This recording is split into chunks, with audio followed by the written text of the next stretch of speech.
That night, Gale made camp in a tree beside the bay. As he stared out over the water, he couldn't help but wonder how Tamar was faring. Part of Gale didn't care what happened to Tamar. Why should he care?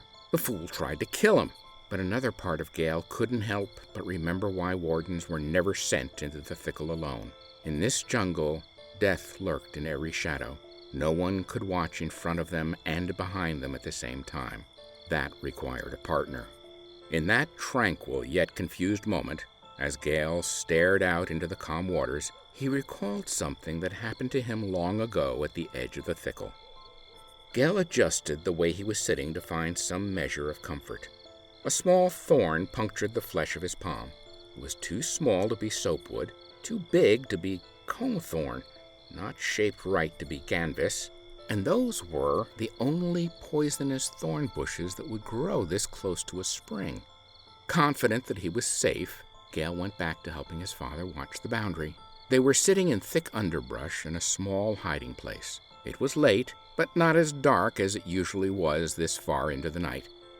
The perpetual fog, known as the breath of the jungle, was unusually thin enough to see the glow of the stars through the blanket of dull gray. Do you see it? Adrian whispered. See what? A faint rustling came from the boundary. That. I can hear it. It sounds big, but I can't see it. It's a Black Nie. I shouldn't have brought you out here. Of all the nights for this to happen, we are in trouble, Gale.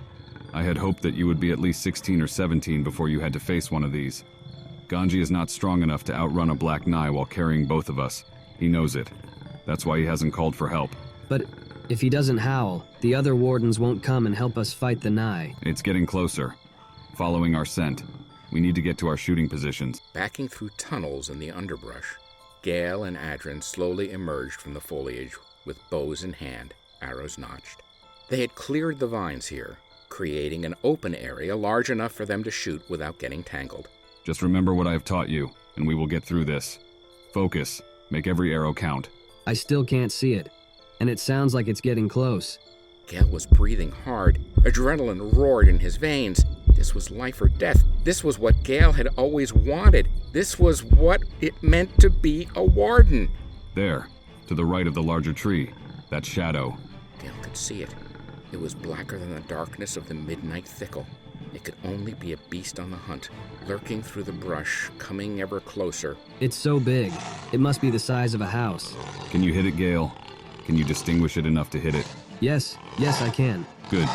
Fire. Arrows whistled out into the night. The creature lurched, growled, then sprinted towards them in a symphony of snapping vines and cracking branches. Arrow after arrow disappeared into the shadow, and still the beast surged closer.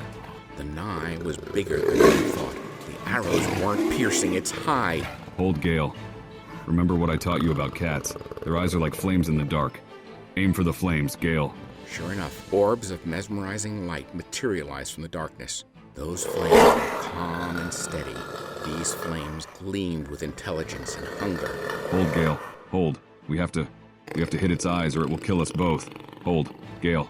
Hold. Tip of Gale's notched arrow rose higher and higher as the creature's proximity revealed its true stature. The muscle-bound cat was larger than any creature Gale had ever seen. Its feet falling made the earth shudder. Gale's head swam in adrenaline. He stood on 2 feet but almost lost his balance. His lungs couldn't seem to draw enough air. This beast could tear them apart with ease, and it would if he missed. His arms were trembling, bouncing the tip of his arrow around, making it hard to aim. The one and only comfort in that dark moment was the fact that he wasn't alone. His father was there beside him. Adrian had faced Nyes before and survived. His arms were as rigid as stone, and the determination in his eyes promised that he wouldn't miss. The Nye rose up, giving strength to a crushing swipe. The glowing eyes loomed above them. Now. They unleashed their arrows. Its head whipped back. Its roar was so intense that Gale could feel the sound passing through him, jolting his insides. Thrashing wildly, the beast tore up everything. Flora pummeled into the air, showering down around them. Trees in the path of its rampage were toppled. Adrian's arm was around Gale's chest, pulling him away from the rampant beast. A familiar drumming echoed through the jungle. It was the sound of prayers on the move. A blur swept past. It was a Crayer carrying a warden into battle with the Nye. Adrin lifted Gale onto Ganji, and they were off, heading towards their house. Why were they leaving in the middle of a battle? Something in Adrin's eyes told Gale that his father was scared. But that didn't make sense. Adrin had faced great predators many times, and had always performed admirably. Should you help them? No. But you're a warden. They slowed to a stop, face as hard as rock. Adrin twisted in his saddle to look Gale in the eye. His voice couldn't have been more serious, and his unblinking eyes held that intense stillness. We do not fight creatures from the thickle because it is fun, or to prove that we are great. We do so because it is our sacred duty to defend our family and our people. I almost failed in my responsibilities just now, and it scared the hell out of me. I'm not taking you out here again until you're a little older.